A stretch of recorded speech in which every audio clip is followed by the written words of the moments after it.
Some would travel 3 months from the borders of China and arrive saying, "We've seen writings that tell of an eternal God. If you are the author, please give us more so that we can know the truth before we die." If you can imagine this, beloved. In 1 year alone, Adoniram Judson and his team baptized more than 1,000 converts. 12 years to reach 18 people. In 1 year, over 1,000. That buried seed is now bearing a harvest of fruit.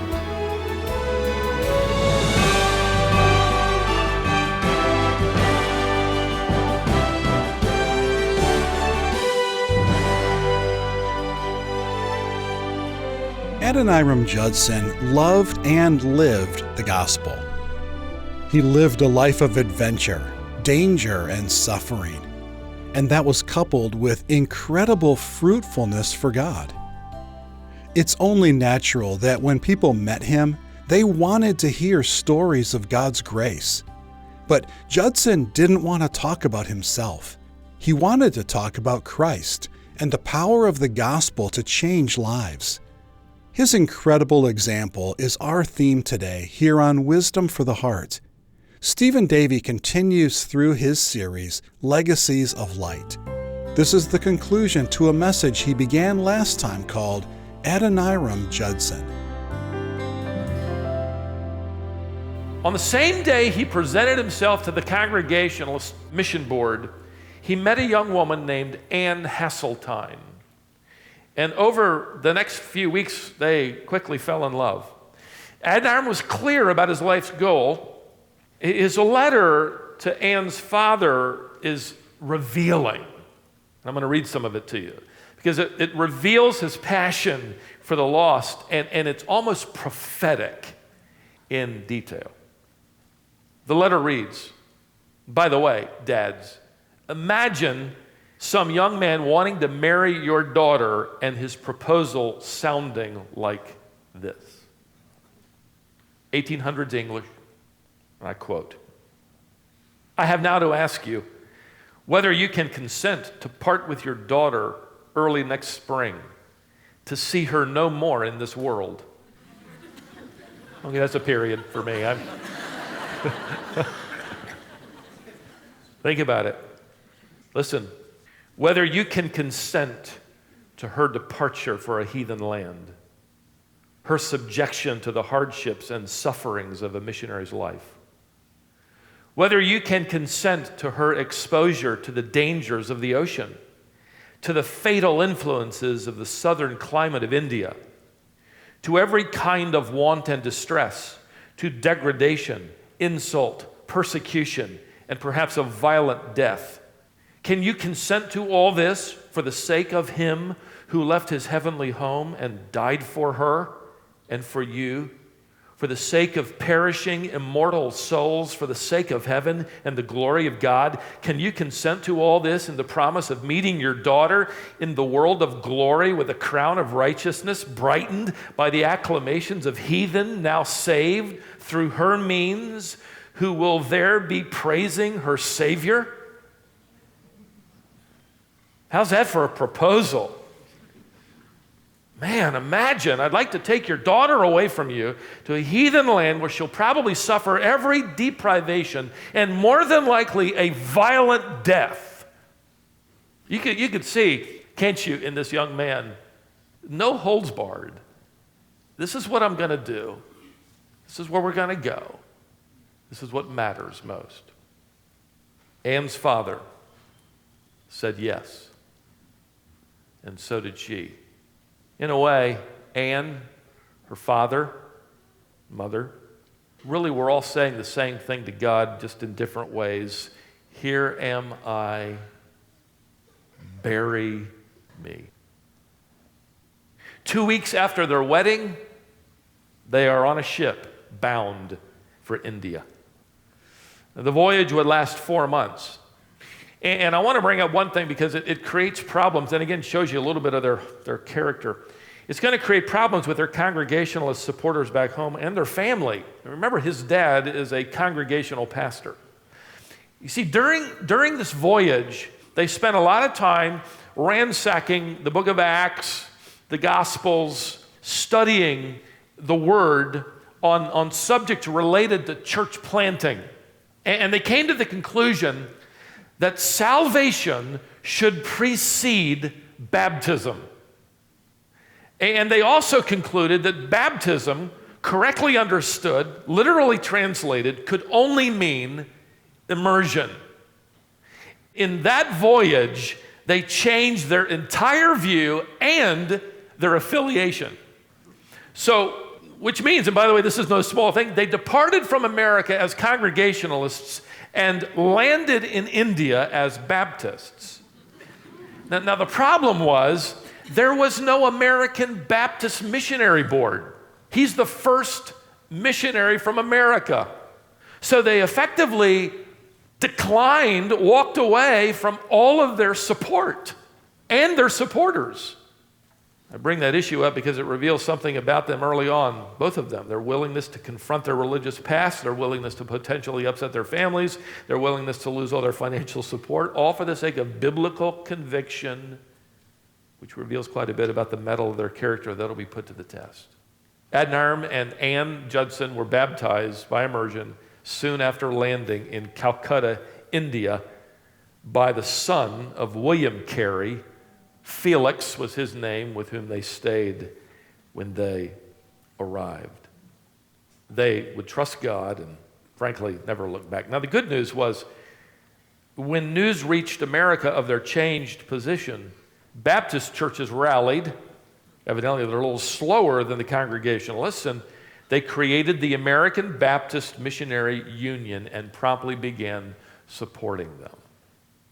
Now, there were other changes ahead for them. They expected to settle in an area where they were not allowed when they arrived. They had to move several times, and eventually they settled on an area known as Rangoon, Burma, just north of Thailand.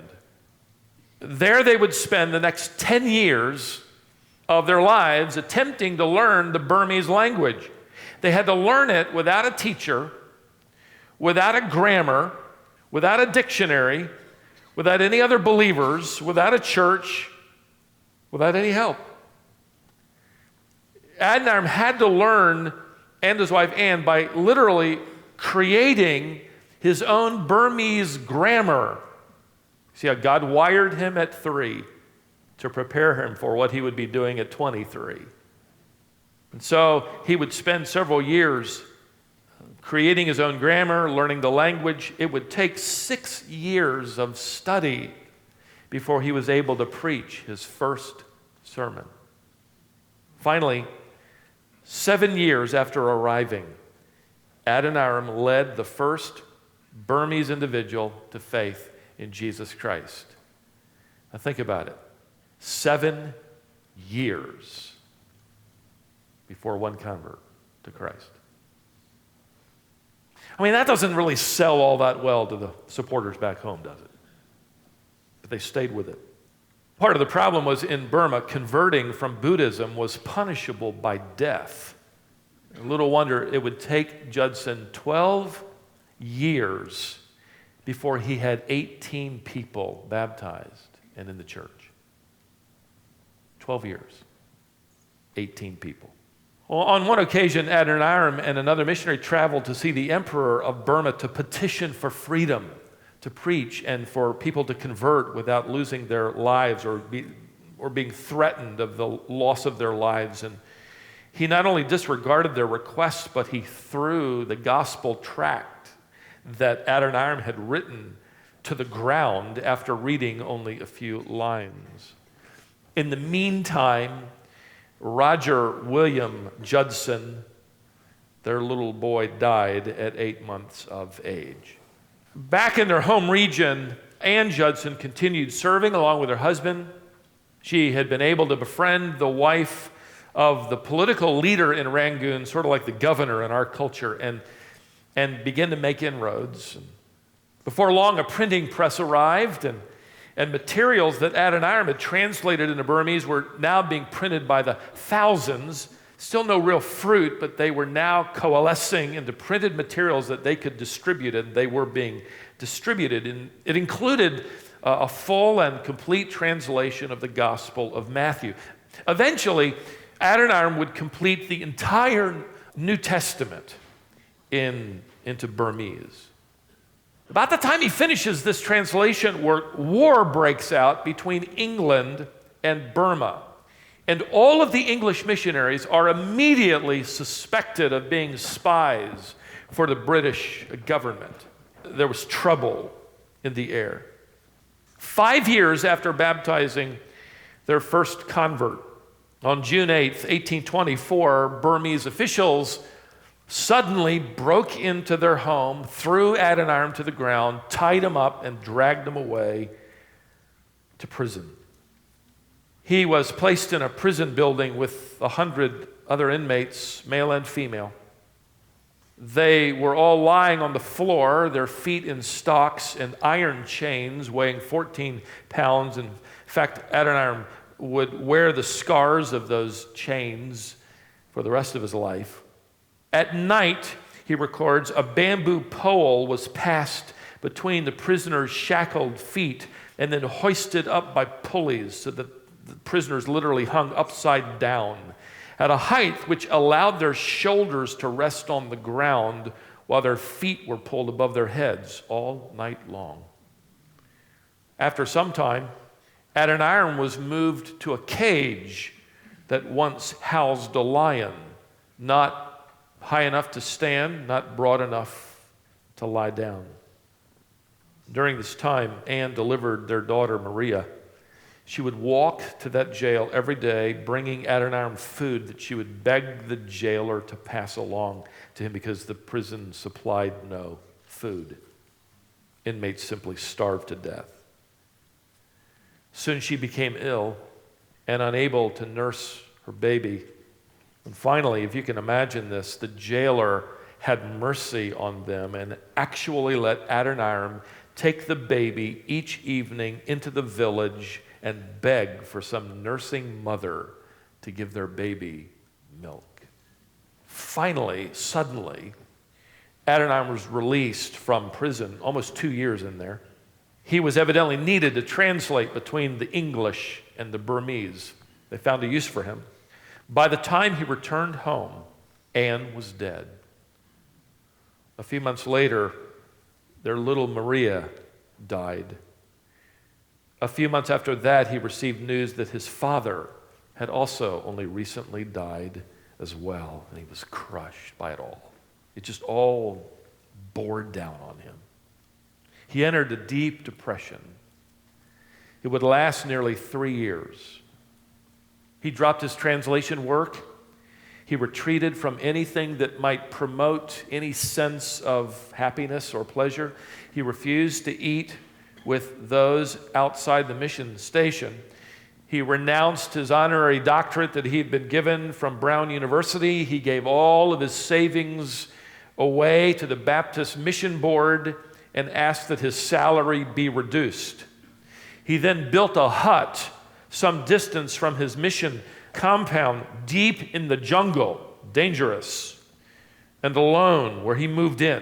He even dug next to the hut an open grave where he expected to be buried, and he would sit in that grave for hours contemplating the decaying of his own flesh. He would write in his journal, though, and on one occasion during this time he wrote these words of utter spiritual desolation. He said, and I quote, "God is to me the great unknown. I believe in him, but I cannot find him." He subsisted on a little rice each day, and he actually spent his days reflecting, and he would even pray for some sign that God had forgiven him for all sorts of imagined failures, for not living up to his calling, for not being a more humble missionary, for getting caught up with the pride of his commitment, for accepting the accolades that he had received from others, and on and on. The turning point came, and it was surprising. It was actually a letter informing him that his brother El Nathan had died at the age of 35. But ironically, this became the first step out of depression, because Adoniram had prayed for 17 years specifically for his brother's salvation, but to no avail. However, the letter informed him that not only had Elnathan died, but Elnathan, before dying, had trusted Jesus Christ for salvation. And that was sort of this puff of wind in his sails that moved him back to the mission compound. He picked back up his translation work, and the next year, 1831, was the beginning of an incredible outpouring of spiritual interest that he had never seen before. Is it possible that God in his timing waited until this seed had truly died, buried? But now the refreshing work of God's Spirit was enabling him, breathing new life back into him. And ironically, a great harvest is about to begin. Starts out slowly at first, but it's already seen as different. Part of what God did for him 8 years after Anne's death was bring to him another bride. Adoniram married a widow of a longtime missionary partner in Burma. Instead of going back to the States, she decided to stay there. And they married, had several children. The family grew, and as it grew, the church grew. On September 1835, he completed the Old Testament translation of the Bible into Burmese.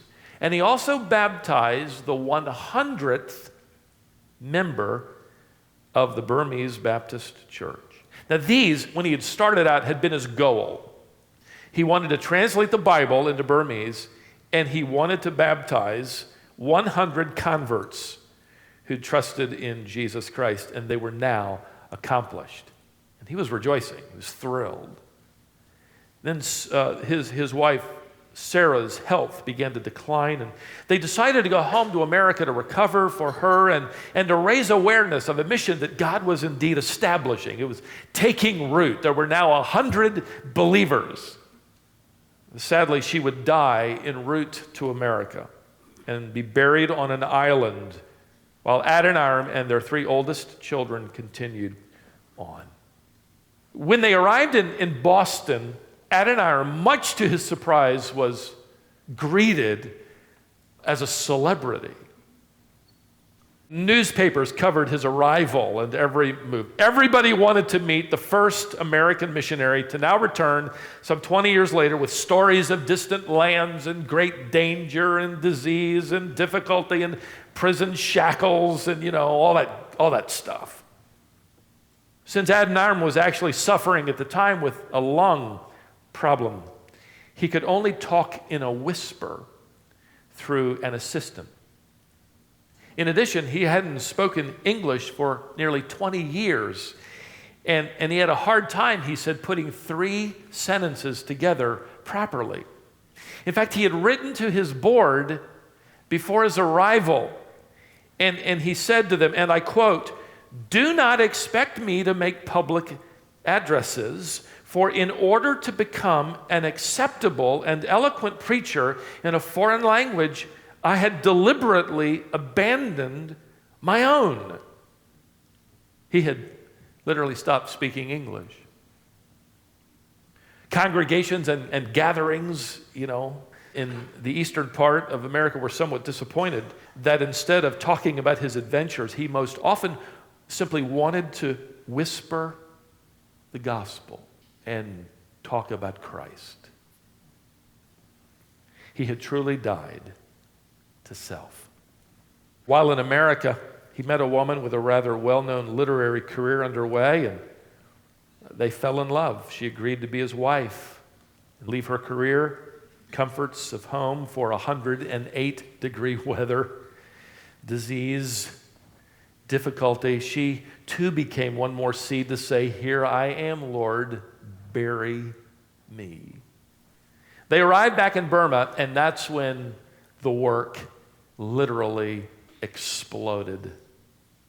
Adoniram began a ministry with a group of people called the Karens, a people group, a large ethnic group there in the country that was still following traces of Old Testament truth. It's really interesting to study some of this amazing preservation of truth through oral traditions. In fact, they had handed these down for centuries.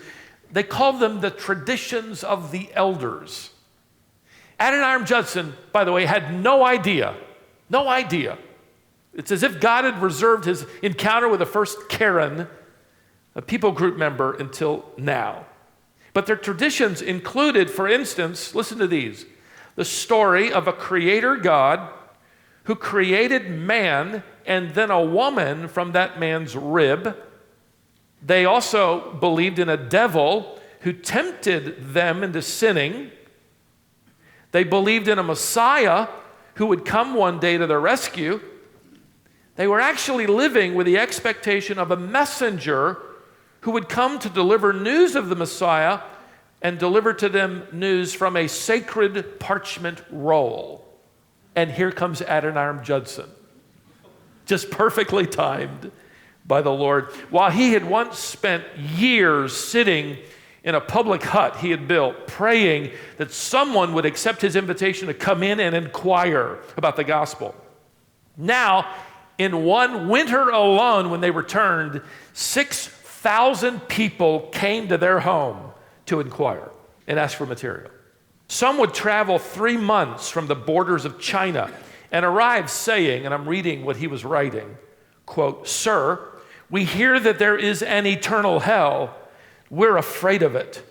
Do give us a writing that will tell us how to escape it." Others came from the north saying, "We've seen writings that tell of an eternal God. If you are the author," referring to his tracts that by now had been distributed that far, "if you are the author, please give us more so that we can know the truth before we die." If you can imagine this, beloved, in 1 year alone, Adoniram Judson and his team baptized more than 1,000 converts. 12 years to reach 18 people. In 1 year, over 1,000. That buried seed is now bearing a harvest of fruit. Truly amazing. After several years of fruitful ministry, his health began to fail, and he was now 61 years of age. He had been through so much. When he had arrived in his early 20s, he had hoped and prayed for 100 believers. Soon after his death at the age of 61, there were more than 200,000 Christians and hundreds of churches. In fact, 1 out of every 58 Burmese citizens had accepted Jesus Christ. For the last 150 years, by the way, since his death, every dictionary and every grammar written in Burma is based on the work of Adoniram Judson. His Bible is still the most popular premier translation for the Burmese people. All of that he did alone, buried. On the day he baptized his first convert, he had waited 7 years to see it happen. He had written in his journal these rather audacious words. I love this. He says, and I quote, "Oh, may this baptism prove to be the beginning of a series of baptisms in the Burman Empire, which shall continue in uninterrupted success to the end of the age." And guess what? It's still taking place. There are now nearly 4,000 evangelical Baptist congregations, which include 1.9 million people in that country and counting. And they all trace their spiritual lineage to the legacy of Adoniram Judson. On April 3rd, 1850, he boarded a ship for a voyage he hoped would help him recover his strength. Instead, he became terribly ill, and 8 days into the voyage, he passed away.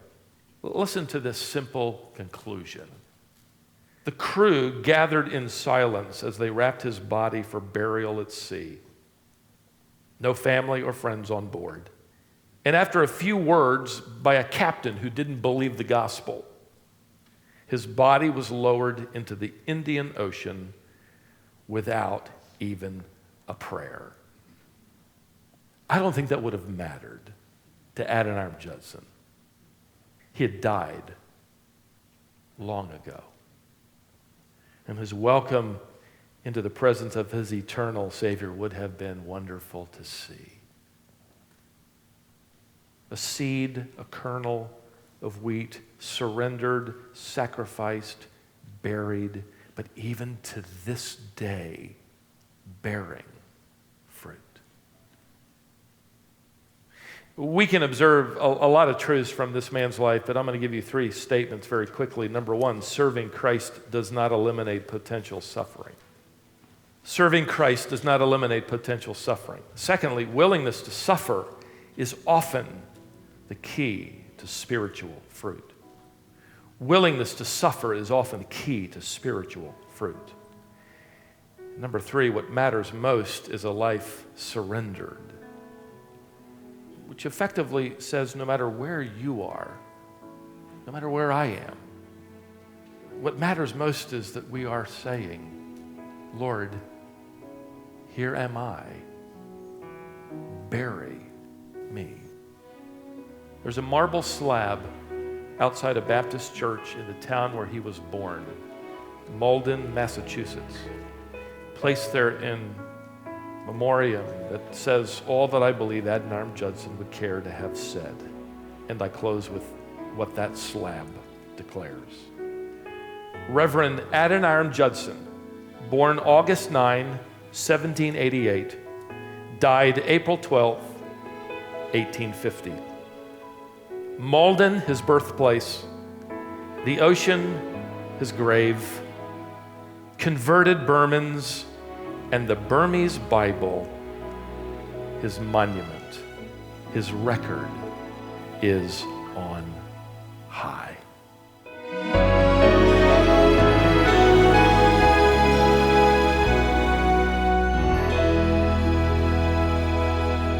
I hope you were encouraged and challenged from today's message. This is Wisdom for the Heart, the Bible teaching ministry of pastor and author Stephen Davey.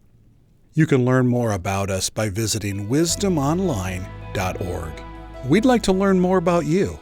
You can send Stephen a note if you address your email to info@wisdomonline.org. You can also call us today at 866-48-BIBLE or 866-482-4253. When we come back next time, we're looking at the life of Fanny Crosby. Join us for that, here on Wisdom for the Heart.